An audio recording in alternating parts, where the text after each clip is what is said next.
welcome to Solo Ship Week 2. I'm Squirrel Patrol. He's JM to win. JM, how was your week 1 in the NFL? How was your week 1? It was good. I kind of made a joke that it was a very Squirrel Patrol weekend. I finished with about the same amount in my bank, not my bank account, but in my FanDuel and Draftkings accounts at the end of the week as the start of the week. But I won a live final seat on FanDuel, won a King of the Beach seat on DraftKings. So I picked up a couple of live final seats basically for free. So I'll take that. My one big regret on the weekend, on the Sunday, was that I always put my best single entry roster into the $5,000 FanDuel qualifier. It's the one I put the most thought into, and I generally just carry that through to about one every 5 or 6 of my single entry contests, and then put all those those 5 or 6 single entry contests in all of my GPPs. And that one lineup I did was the best lineup I had on FanDuel. So everything I did after that was a waste of time. I should have just done that one lineup, and it would have finished second in the Monster for 100,000. And I had 30 Monster entries. I just didn't carry the lineup through all. Interesting. Yeah, I had a kind of a similar thing where I've said it was one of the most challenging, profitable weeks to put behind me. My main build was a variation off of my favorite roster. So my favorite roster finished second in the chop block, and it finished 7th in, I forget what it was, but some other 3 max tournament with 1,500 entries, but would have won the game changer for 100K. And I took that roster and decided not to go with Puka Nacua in the game changer, and went a different direction, made a couple of changes on that roster. So it was that roster, and then I was as a roster I loved, and I was I don't think I can do this in the game changer, so I switched it up. So had a profitable weekend, but kind of fumbled 100K right through my fingers. So put it behind me on Monday and onto a new week this week, and we'll take our shots again. Yeah, it's a funny life we live, isn't it? Yeah, where we make these decisions it cost me 100K, but it didn't really cost 100K. It's just you've got to make those kind of split decisions, and you going into week 1, you're kind of thinking I don't know about Puka Nacua, right? He could do well. Yeah. But, I mean, he was, I think in most tournaments he was 0.2% owned, and I had I don't know, 5% exposure to him, and I had him on some of my $50, $100 single entry 3 max stuff. So in those terms, I had more money exposed to him than 99.95% of the field. But I did have enough confidence on that play that I was back and forth on or I should say I had enough confidence on that roster that I was back and forth on it, and made that decision kind of the wrong direction. It's similar with you, you would typically carry that FanDuel single entry qualifier roster over to the Monster, and didn't. And then it's those opportunities come again, maybe not this weekend. One of the things I said this week is on Sunday morning before games kicked off, I knew I was 1-0 on the season, because I took the time to assess my play, and it was how did I do this week? How are my rosters? Regardless of results, I'm 1-0. I put in one really good week. And so this week I might go 2-0, and it might be a week that lines up horribly for my style of play, and I might lose 70% of my entry fees, and that's okay too, right? It's not like I can just make it back. It's not like this week is going to be the next opportunity I have to have that big payout, because every week kind of lines up a little bit differently. For some weeks don't line up with my style of play, but as long as I keep putting in a win each week, then those results come over time. So it is what it is, and you pack your bags and move on. Yeah. So you don't think this week lines up particularly well for your style? Oh, I do, but I always think every week does, right? And then some weeks it's the way things play out. It's well, the way it whether it's Jamal Williams chalk week, and he has the longest run of his career, and his second 100-yard game of his career, and scores 3 touchdowns. And you're well, I literally never would have played him with significant money behind him, because I felt that's bad chalk, right? So certain weeks you come out and you're it wasn't going to be my week because of the way it shook out. But no, I'm really excited about this week. I think it lines up. I have a good feel for it, and I think it lines up well. Okay. So hot takes. We are mandatory hot takes. What are you thinking about this weekend? What do you think is gonna a take you've got that maybe nobody else has? Yeah, I'll go ahead and put my stamp on. So last week it was Miles Sanders wrong on the production, but 18 carries, 6 targets. So right on the usage. This week, I will say that Noah Brown will not be a starter on the Texans by the time he's healthy again, because Tank Dell is going to seize control of that role. Player I really, really like. And I think he's similar to Puka. He's a legit NFL starter, like a really good player who creates tons of separation, gets open, commands targets. So I kind of expect, depends on how much the Texans want to throw, but I expect anywhere from 5 to 8 targets for him. He's 3,200. He's a guy I really like this week. And realistically, given his skill set, and his target range, he should be priced about 4,700 to 4,900. So I think he's a screaming value this week. I think that he'll make a name for himself to some extent this week. Whether the volume's there for that to be like a huge name, we'll see. But going to be a standout player for sure. Okay, yeah. I mean that could be the winning ticket there with Tank Dell. and speaking of tickets, more memories are made when you're there for live NFL action. And when you need tickets, Ticketmaster's got you covered. As the official marketplace of the NFL, Ticketmaster gives you more ways to find your perfect seat. Their interactive seat map gives you 360-degree previews of your section to make sure you have the best view of those pivotal plays. And if your plans change, Ticketmaster gives you more flexibility to sell or transfer your tickets. Plus, mobile tickets make getting in on game day a breeze, and you can even customize your Ticketmaster app to rep your team's colors. Find tickets today at Ticketmaster.com/NFL. Little word from our sponsor, or one of our sponsors. Is that what that was? Yeah. No, it's just going on. So hot takes from me. I think last week I said the Commanders defense was going to be the lowest scoring defense. That didn't come to fruition.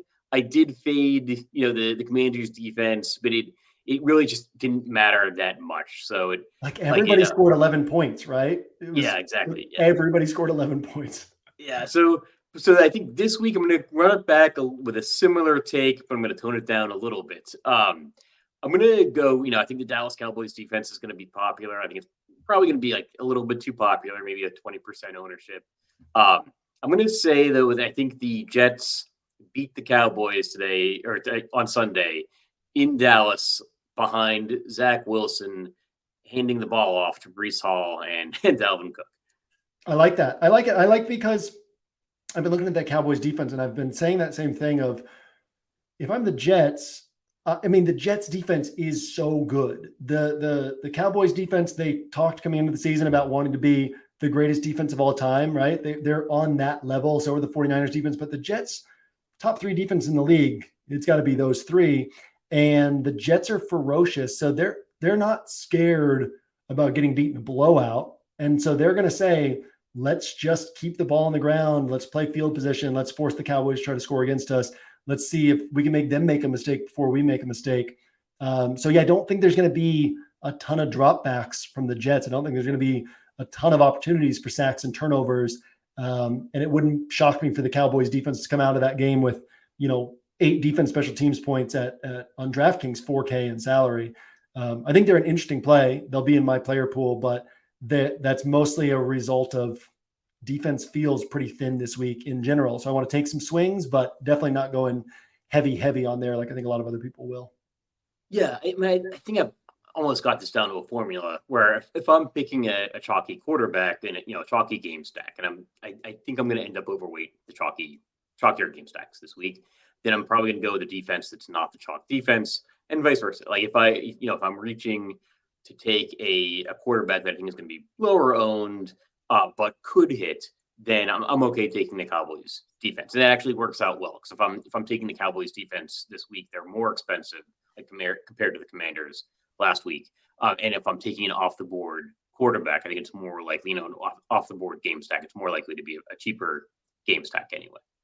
What are some of the off the board quarterbacks that you could have interest in this week? So I think it works better on DraftKings than FanDuel, because on FanDuel the quarterback pricing tends to be pretty condensed. But I will say that the difference in pricing for like Lamar Jackson is one of the bigger differences I've seen, where I think he's 7,700 on DraftKings, and he's the 3rd most expensive quarterback. And then he's 7,600 on FanDuel, but that's still 6th. Relative to the salary cap, there's a nice discount.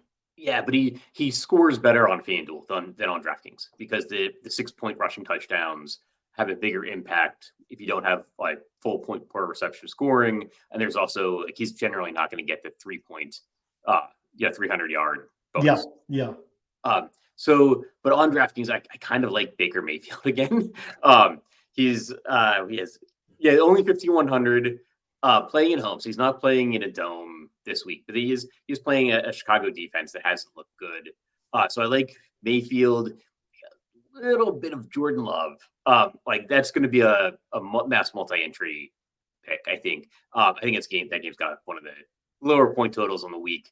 Um, and I can see a bunch of ways where that's just a very low scoring game, but it is going to be in a dome. And so we don't know the status of Christian Watson. We record this on Friday afternoons where we're just starting to get like the practice news. So we're just broke. I think Austin Eckler did not practice, and that could have a big impact on the slate if he misses the game. Uh, but Christian Watson's questionable. So they've got the tight end Musgrave. So he's really cheap, I think, for what would be like a main receiving piece at tight end if it shakes out like that. And then I just think Jordan Love is maybe a little bit better than people are expecting, and he's super cheap on DraftKings. I think 5,500. So I think that's a reasonable play. Those are plays I'm probably not going to use in single entry. Though, just stick with the theme of the show. Probably I'd be more likely to use Mayfield than Jordan Love. But yeah, it's just some off the board plays. And actually, one play that's growing on me a little bit down in that cheaper range is Brock Purdy with the 49ers. yeah, yeah, yeah. I like Brock Purdy. I mean, 7 out of 9 their last 9 regular season games, they've scored 30 plus in 7 of them, and that's just a lot of touchdowns available. And Purdy's always in this 18 to 22 point range, but it's very easy for, say, the Rams keep this game closer. All of a sudden, the 49ers aren't taking their foot off the gas late in the third quarter like they typically do, and Purdy has a shot at 300 yards, or Debo breaks along, a short catch for a long run, and he hits 300 yards, or he goes for 3 touchdowns. Like the opportunity is there. He has I think it was a 38 pointer on his ledger. The opportunity is there for him to put up a big game. I like Purdy a lot, and Daniel Jones, another guy. There's a lot of good quarterbacks. Like Josh Allen's a great play this week. Mahomes, Trevor Lawrence, probably really good plays. Geno, Jared Goff have potential to be good plays. So I don't know how far off the board I'll go, but I've got like 9 guys in my player pool that are in the mix for me in single entry. And again, you and I have talked about this. For us, it's not like we're going to build one roster and put them into all our single entries. It's like we're going to build some different single entries and put them into single entries. But yeah, Daniel Jones is another one where after last week, I could see everybody being off. And then you look through the game logs from last year, and you're like, here's a 30-pointer, here's a 30-pointer, here's a 30-pointer. It wouldn't shock me if he has one of those games this week. So I think he's my kind of off the board guy. You mentioned Baker Mayfield. I'll tell you a guy from that game I started thinking about last night, DJ Moore. And now Carlton Davis is going to be out for the Bucs. And just the way that Bucs defense plays, they force a lot of passing. And if you can find holes in that zone, you just keep catching passes and moving down the field. And nobody's going to play DJ Moore after he had 2 targets last week. He's only 5,500. Has a lot of ceiling in this. It would seem like the type of week where the Bears are going to say, man, we only got DJ Moore 2 targets last week. Let's emphasize. Like, wouldn't surprise us if you turn on the TV at 20 minutes after kickoff and DJ Moore has 4 targets already, because on that first drive, the Bears are like, let's get him involved. So yeah, I think he's an interesting play in that game, and actually kind of most of my wide receivers are tied to these game environments I like this week, but he's kind of one of the only one-off pieces that I could see pushing onto my tighter builds this week. Yeah, so like you mentioned the DJ Moore thing, and I think you maybe referenced something similar in the 1 week season write up for Kansas City, like Kadarius Toney, like these guys that had notably bad week ones. They're not like DJ Moore just a targets thing, but where the team is maybe going to make a concerted effort to flip that around, like early in the season, so that people are forgetting. Like right now, Kadarius Toney is the drops guy. If you see somebody like drop something on the street, and they just pull the Kadarius Toney. Like now, but it's a long season. Like Kansas City's got playoff aspirations. Like they want to turn that around so that nobody's like thinking about that by week 7, by week 8, if they want him to be a key player for them. And yeah, I can see a similar thing with DJ Moore where, yeah, we just, we want to get this guy targets. We brought him in to get him targets. Kind of saw that on last night uh, with Swift, right? Like the Yeah. Eagles running back. Uh, where they brought him in the offseason, like they didn't give him a lot of work in game one, and then suddenly the opportunity opens up to start giving him more work. Yeah. Yeah. I think that like DJ Moore is one of those kind of invisible guys who pushes onto tighter builds for me. And then I think that kind of ties into this discussion of what does this week really look like, which to me, it's, I said on my show with Pete Overzet that my player pool for like single entry 3 max is broader than it normally is, has more players in it than it normally has. But my player pool for mass multi-entry is going to be smaller than it normally is, because it's just like there's only a few spots. Like there's a few spots to me that are kind of head and shoulders above the rest of the slate, but then there's nothing that truly separates those spots from each other to where, I'm like, oh, I'm doing this, right? So to me, it's going to come down to how do my rosters come together and which rosters do I like the most as opposed to which spots. But I'm not necessarily trying to rank the Buffalo offense and the Kansas City offense, the Jacksonville offense, and some of the pieces from Detroit. And, one of the things that I've been highlighting this week, the Titans devour the run game. And last year faced the highest opponent pass play rate in the NFL by a pretty wide margin, the most pass attempts per game in the NFL. So I like those Chargers pass game pieces. And then if Eckler's out, like everybody's going to be on Josh Kelly like they were on Jamal Williams last week against the Titans. Jamal Williams to that 11-yard run, I think he had 11 carries for 21 yards, something like that. Like Kelly's rushing stats are going to look like that. And then is he just going to step in and get 9 targets like Eckler does? Probably not. So then Keenan Allen has this chance to be this like 14 to 16 target guy. So it's kind of like I'm not Friday. I'm not trying to rank those spots. Even Saturday night, I'm going to be making my mass multi-entry builds off of a limited number of spots. And then I'll kind of start looking at how those rosters are coming together and pick which ones I want to put in single entry. So that's kind of how I see this week. I'm curious your thoughts on that. Is like there's more spots at the top, but they're pretty far above the spots behind them. It's like having you go to Keenan Allen is one of the biggest like early season twists in the NFL season. Because you've described him as a guy he's going to give you receptions, but he's just never going to win you a tournament. Yeah, I always use the example of don't play him in tournaments because he's just good for his consistency, not for his ceiling. And and that's another unique thing. Like Tyreek Hill's off the slate, Justin Jefferson's off the slate, Devontae Adams is playing the Bills. Austin Eckler could be out. Christian McCaffrey doesn't get the 14 targets in San Francisco that he got in Carolina. So it's like there aren't a lot of opportunities for 35 to 40 point scores. So Keenan Allen puts up 25, 26. Stephon Diggs puts up 28. Like those guys become more valuable than they typically are. Actually, you do bring up an interesting point that there's a lot of good wide receivers that are off the slate, and that makes an impact. Like I think I'm more likely to stick to just a few concentrated game stacks. And I think for mass multi-entry, I might almost be doing the opposite of what you're doing, where for mass multi-entry, I could see these games that we've talked about already. We've actually almost talked about all of the games with point totals below 45. Going from like Daniel Jones and Arizona to San Francisco and the Rams, the Chargers and Tennessee. I could see those games blowing up, Chicago and Tampa Bay. But if they do, I'm probably going to be overstacking them in mass multi-entry.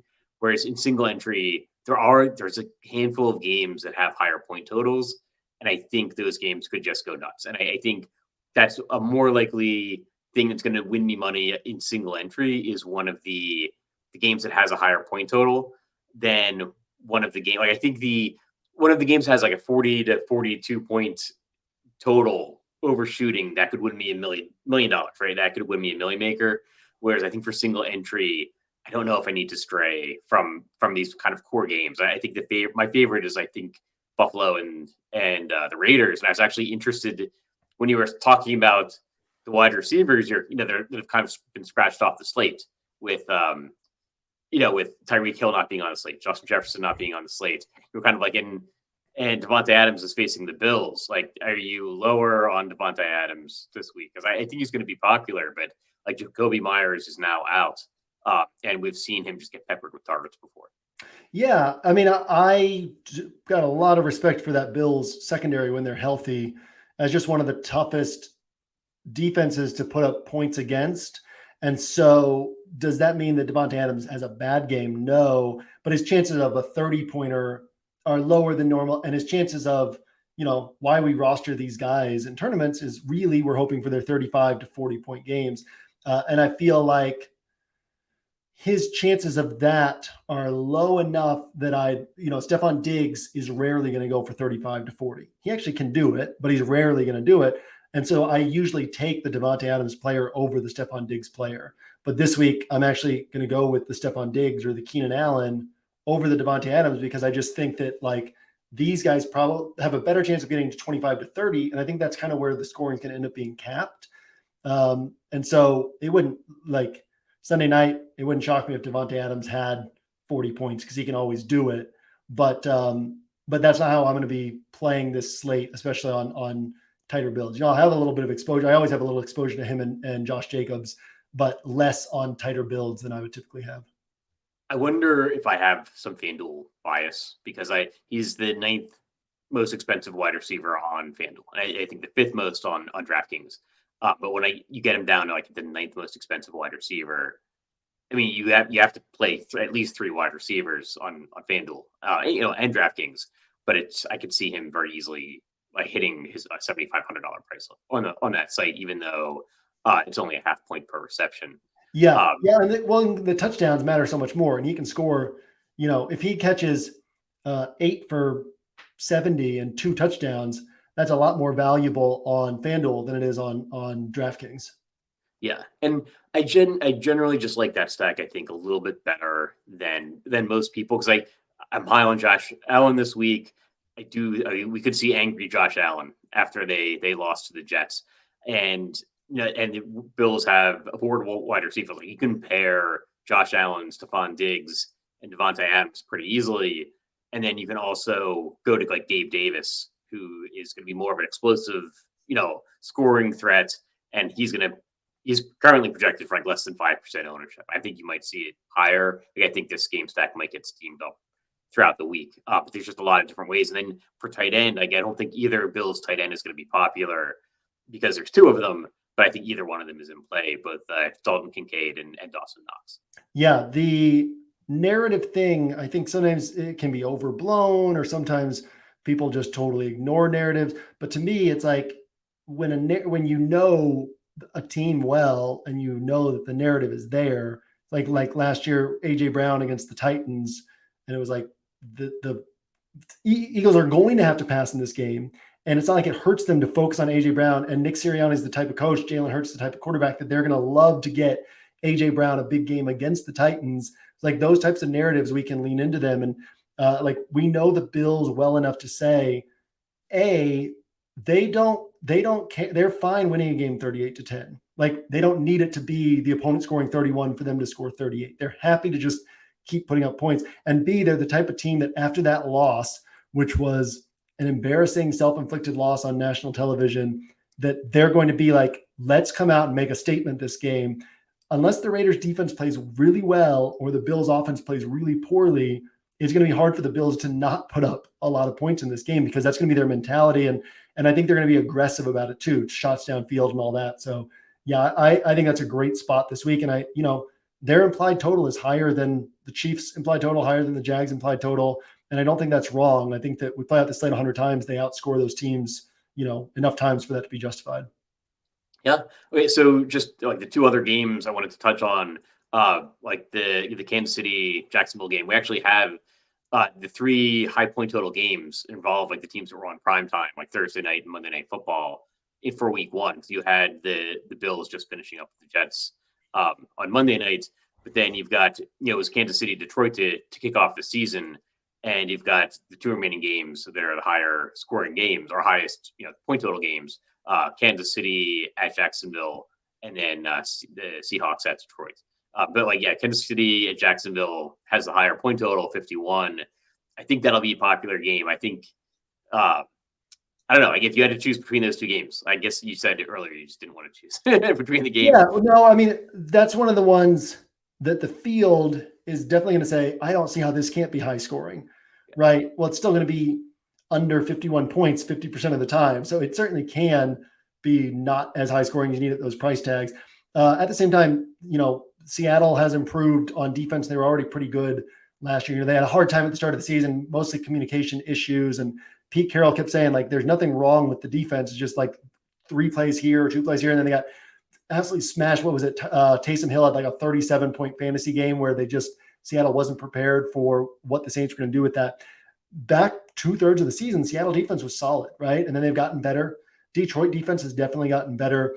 That game opened at 50 and it's been bet down to 47. So there's certainly that game has more clear paths to the downside than Kansas City, Jacksonville. But in terms of what is the ultimate ceiling compared to the price tags, I don't know that one stands out over the other. Because what can you do with Kansas City? With pairing Mahomes, it's like either Kelsey or just total dart throws. And even with that, like Mahomes can put up 30 and Kelsey puts up 21 and no pass catcher is useful. And it's like, man, I could just played Mahomes naked, which is weird because he's not really a running quarterback. And yet just the way that offense is run. And then the Jacksonville side, there's 5 guys. One of them probably puts up a score that's worthy of being on a tournament winner, but there's almost no way to know which of those 5 guys does it. And so, yeah, it's a weird spot. I love that the potential for that game environment. It's just hard to get a handle on how to build your sharpest roster around that game. Yeah, I agree. The pricing and like positionals just aren't good for that game. Kelsey's so expensive at tight end but he's the only person that makes sense to pair with Mahomes. Unless you're really, for mass multi-entry, I'll go with some Kadarius Toney. I think Jerick McKinnon makes some sense, Yep. but that's really a dart throw. And it's an appropriate dart throw for a 150 lineup set. I don't think it's an appropriate dart throw for single entry. I'll probably try to squeeze in a Mahomes, Kelsey with a Jacksonville run back, maybe like Travis Etienne. But it's difficult. The pricing is difficult. I don't know. Well, I guess we'll have to see with the injury reports. Like, do we get any screaming value? But I just don't see any screaming value there right now. That's going to let you put in like a really expensive game stack like that. I think of those 4 teams that are in those 2 games, I think I'm most interested in Detroit, where Amon-Ra St. Brown, I think, fits in at wide receiver. And with the other really expensive wide receivers off the slate, he could easily be the top scoring wide receiver this week. And then both the running backs, I think, are in play, like David Montgomery and Jahmyr Gibbs. Agreed. I think Gibbs actually had more involvement, I think, than I was expecting for his first game, like kicking off the NFL season. But I think either of those running backs is in play, and I think they're both pretty well priced. So I could see those being like two running backs that I'm using extensively. Yeah, and notes on Amon-Ra St. Brown and Travis Kelsey in terms of perception versus reality. I think it would surprise most people to know that over the last 2 seasons, 34 games, Kelsey has topped 23 DraftKings points 9 times. So there's a lot of games in there. It's 25 out of 34 games that he's below 23 DraftKings points. And then last year, Amon-Ra St. Brown, 11 games, and even missed at least 1 game. So he didn't play the full 17 games, 11 games of 15.2 or fewer DraftKings points. So, he's 2/3 of the time, Amon-Ra St. Brown is going out there at that 7,800 price tag and getting you 13 points. And, that's really hurting your roster. And what is it, about 75% of the time or close to that Travis Kelsey is going out there and getting you 16 points, 14 points, 17 points, 20 points. So, and I say that not to talk down on those plays because they're both very much in my player pool, but also I think there's a tendency on a week like this to look at those 2 players and be like, I just don't see how they miss. I don't see how Travis Kelsey misses. I don't see how. It's not like Justin Jefferson, who put up 30 plus points in half of his games last year. And then last week against a zone heavy Bucs defense, you're like, I don't see how Justin Jefferson misses, and like, that's one thing. It's another thing on these guys who's like, they miss a lot more often than people realize. And it's almost, there's a fear to not play them. And so yeah, I say that just to say, I think all these guys are kind of in the pool, and there's a lot of different viable directions to go. Those higher priced pass catchers across all the teams, Diggs might be my favorite just because he does so rarely finish below 20 points. And it is a week, as I've said, I don't think there will be a lot of 30 plus pointers. So if he gets in that 25 to 32 point range that he can hit, he is really valuable. And if he scores, Josh Allen scores, you get 2 spots right at once. But, also Kelsey could go out and put up a 38 pointer. So I'm aware of that. Amon-Ra St. Brown had a 38 pointer, a 42 pointer last year. So I got to account for those as well. But yeah, I mean, it's just an interesting slate. There's a lot of solid plays you can put in the bucket for tighter builds. And I think what we're both getting at here is we don't want to branch too far outside of those plays on tighter builds. Yeah. Actually, there's one more game that's kind of caught in the middle that I totally skipped over that ties in well to having a top-notch wide receiver and also fits with the theme of teams coming back after week 1 and really trying to change some things up, maybe coming out angry. But the Ravens and Bengals, Baltimore going to Cincinnati. Jamar Chase is actually is up there in the wide receiver projections. And Cincinnati had just a terribly disappointing week 1, but there was some weather involved. It was a divisional game. This is a divisional game as well. But yeah, any thoughts on the Ravens traveling to Cincinnati? Yeah, I mean, that game is so interesting to me. Last year, Joe Burrow threw for 209 yards, 215 yards, and 217 yards against the Ravens. They played in the playoffs as well. So under 220 in all 3 games. But the year before, the Bengals scored 41 against the Ravens both times they played. So the Bengals can do it against anyone. What always bothers me about them is they're not, and I love Zach Taylor as a coach, but not as an optimizer of scoring potential, and they are different things.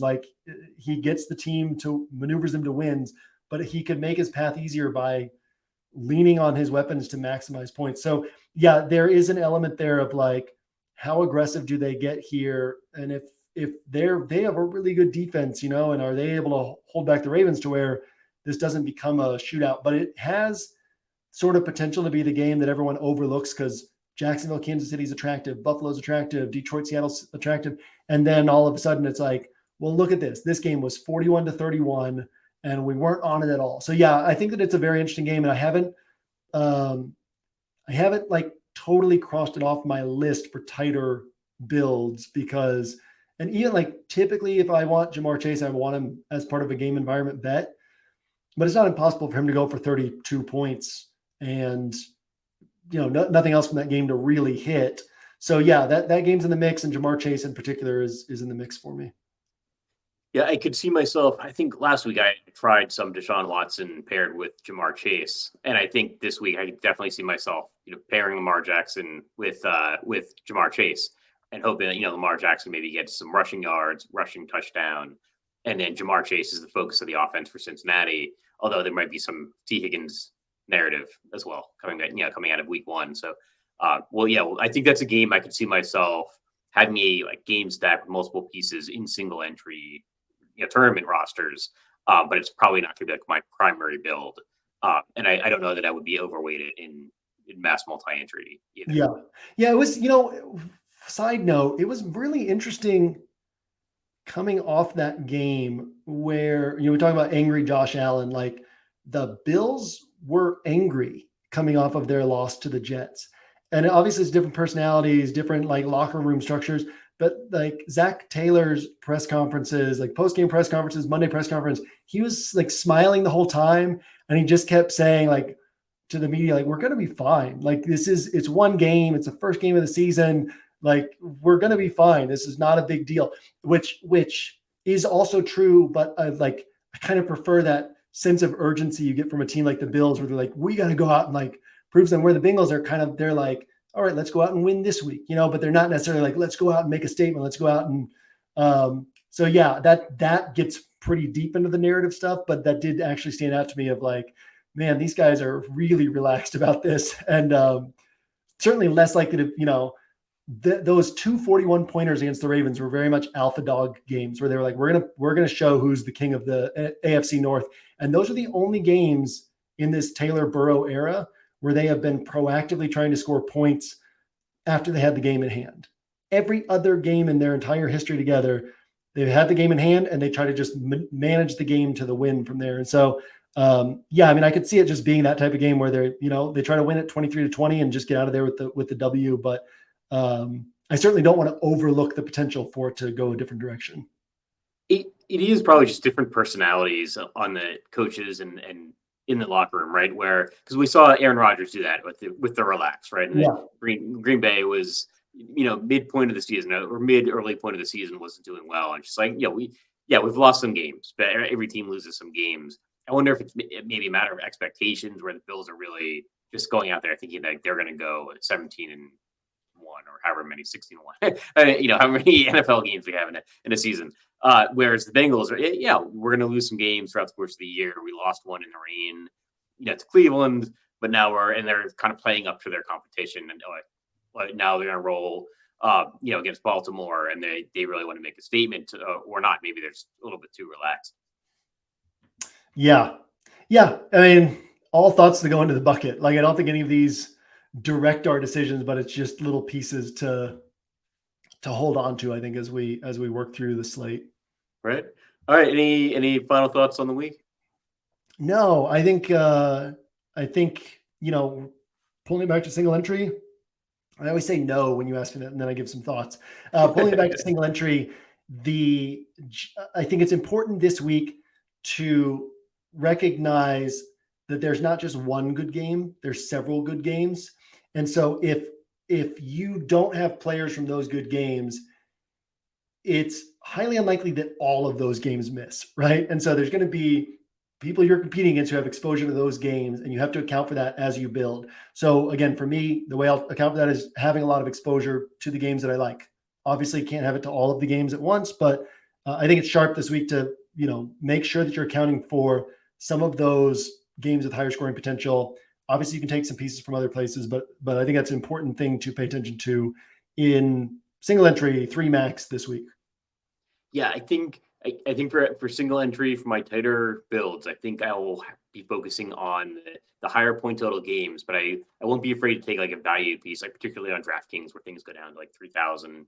Like I won't be afraid to take a Luke Musgrave tight end if I think that fits a higher game stack from a higher cost game, I guess.